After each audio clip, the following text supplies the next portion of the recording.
12 murongo wa mbere. Abaroma 12 umurongo wa mbere aravuga ngo bene data ndabinginga kubw'imbabazi z'Imana ngo mutange imibiri yanyu ibitambo bizima byera bishimwa n'Imana ariko kwikorera kwanyu gukwiriye. Amen. Amen, amen.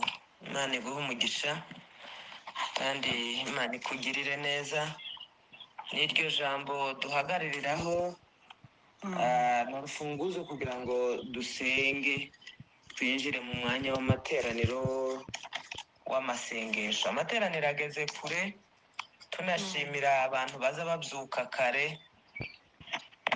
Abanyamasengesho bagira umukingo ukomeye cyane.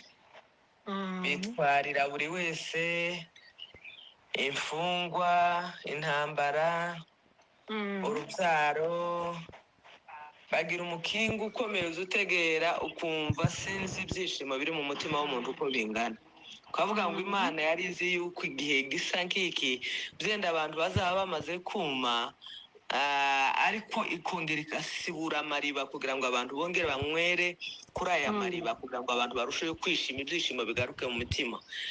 Ejo nasuye uriya mupasitori nkazamubwira ndetse uko Imana yari izi yuko igihe imitima izaba yumye ikakaye imeze gutya,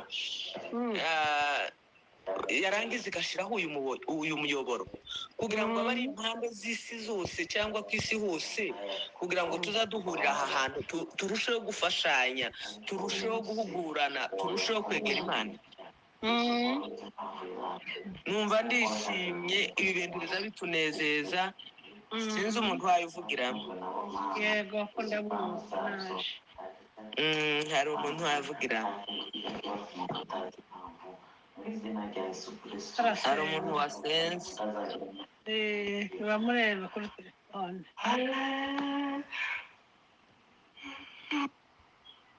Murakoze cyane. Asante.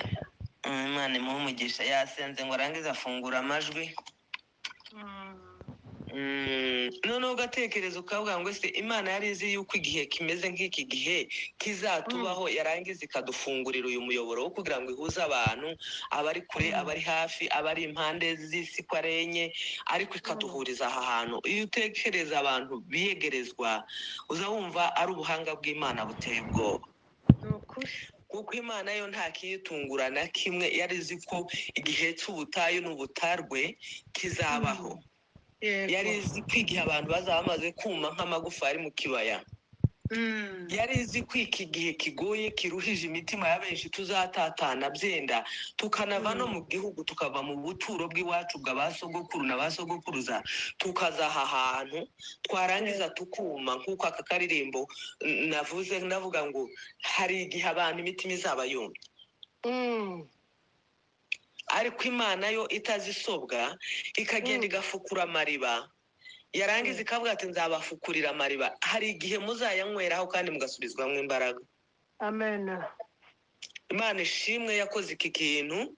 Imana ihimbazwe hamwe n'umwana wayo yatekereje yuko mu gihe gisa nk'iki izatugirira umumaro. Turashimira abayobozi batekereje, Mwuka Wera wabanyunyuzemo akababera umuyobozi, akabumvisa yuko hari ikintu kigomba gukorwa kandi kizagirira abantu bose abanyakamaro. Tuza tuvuga ngo byenda ngo ni twebwe tuvuga ururimi rumwe, abanyafurika, ariko uyu muyoboro Imana yashizeho n'abatari abanyafurika uzababera iriba, bazanywaho kandi bashira inyota. Amen. Imana ishimwe. Amen. N'ukwihata nimba ari indimi mukaziga, mukabwiriza abo muturanye, mukaberera imbuto.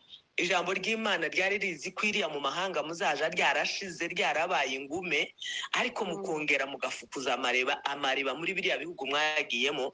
Ijambo ry'Imana rikongera rikavugwa kandi rikishimirwa, rikongera rikazuka, amatorero yafunzwe akongera akabaho. Amen. Imana ishimwe. Amen. Rero rino jambo ryatubwiye ngo nuko bene data ndabinginga ngo kubw'imbabazi z'Imana. Uwo ni Pawulo wabwiraga Abaroma. ntekereza ko bari mu gihe gikakaye nk'iki, yego. bari mu gihe cy'ingume nk'ibi, bari mu gihe ijambo ry'Imana ritaryoshye. Hari aho ububyutse buza buba, abagore bakabyuka, abagabo bakabyuka, abana bakabyuka, ukumva ijambo ry'Imana riryoheye buri wese, kandi cya gihe cy'ububyutse umuntu wese aza yiyita umunyabyaha, ukavuga ngo nacumuye, wavuga warengerera ukumva wacumuye mu magambo gusa uvuga, watekereza ukumva wacumuye, wagira gutyo ukumva wacumuye, iteka ryose ugahora wibungenze nka kwa kundi kuwikoreye akabindi bageza batubwira. Ariko iyo ari igihe cy'ingume, umuntu yashobora no kugutunga agatuka akakubwira ati siwe ko ndi mu kubona utagisenga utakigenda neza, byagenze gute? Akaba akubwira ngo dinga ubukristo ni ku giti cy'umuntu. Yego ni ukuri. Ngo wimenye uhagarare, ngo nta kibazo, ngewe ubu ngo ndumva ameze neza, ngewe ndakomeye, nge ndahagaze, nje ndasenga. Akakwemeza pe, kakubwira ko igitangaza cyose ntaco atazi. Icyo gihe uzamenye ko umuntu ari mu miheneberere, ari mu ntambwe zo gusubira inyuma.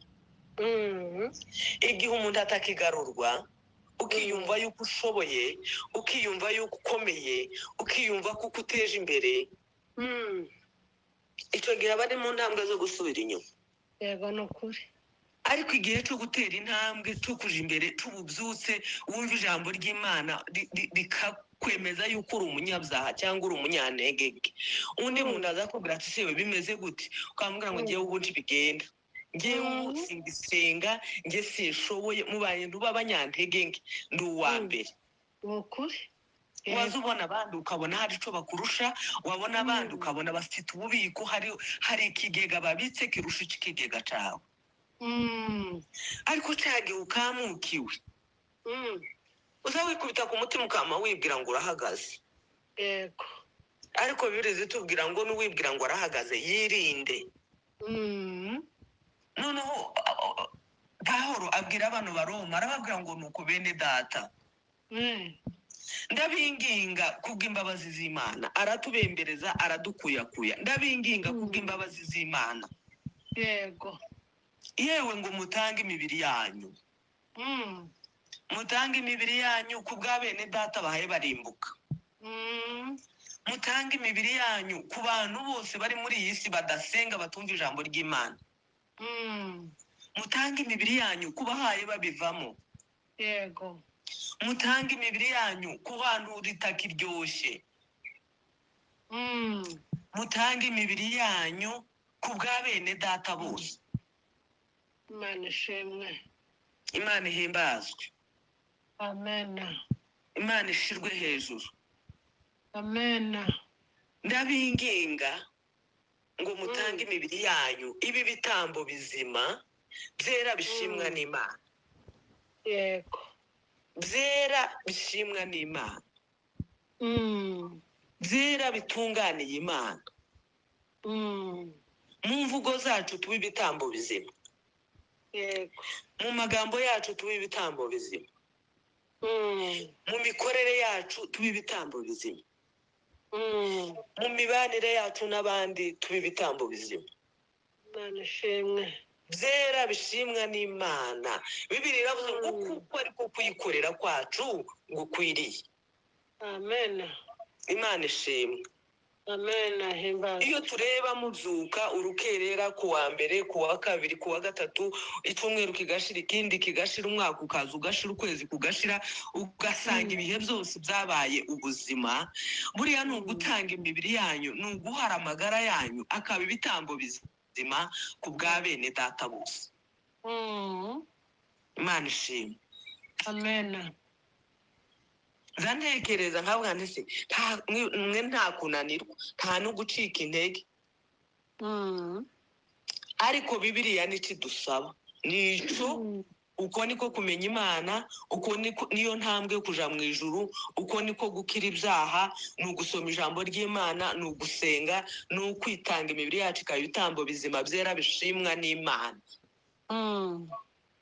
twaza tugeraho tukikosora se cyangwa tukinenga ubundi tukipima nka Yobu ukavuga ngo ese henga ngo mpimirwe ku minzani yanjye ndebe nimba ntunganye naba ntarateshutse kuwiteka. Yego.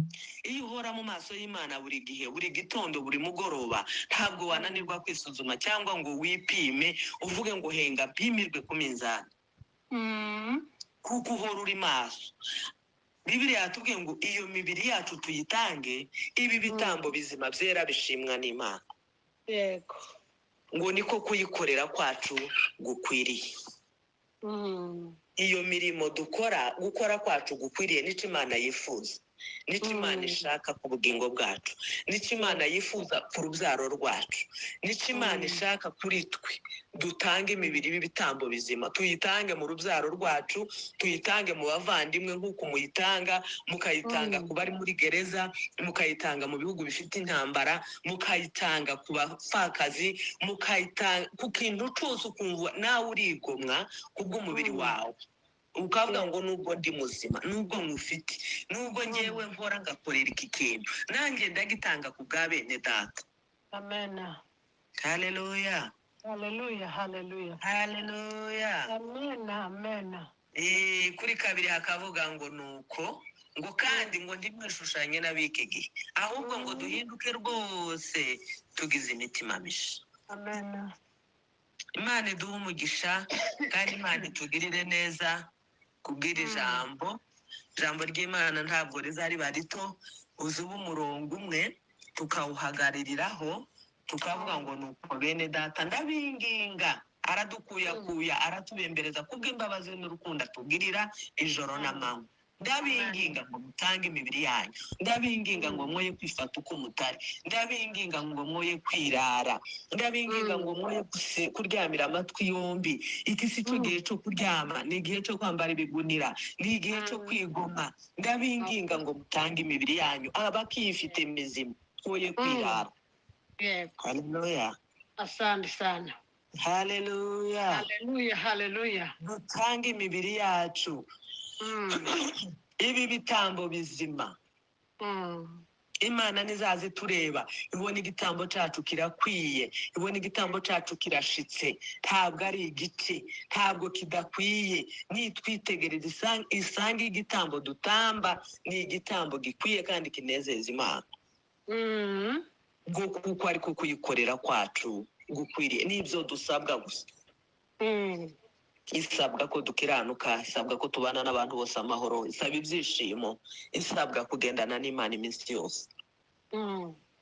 Imana iduhe umugisha, Imana itugirire neza. Iki ni igitondo cyo kuwa mbere gitangira icyumweru, cyo kugira ngo tubasheho gusenga. Tuba dufite abarwayi n'ubundi mwabasengeye, abanyamasengesho babyuka mbere na mbere. Isengesho barigize umwuga, tuba twasengera imfungwa, tugasengera abarwayi, tugasengera itorero. Ariko uyu munsi turongera tugiye gusenga ku bantu babiri. Umuntu azamure icyifuzo cy'itorero, kuko itorero rirugarijwe, niryo rihari rikorerwamo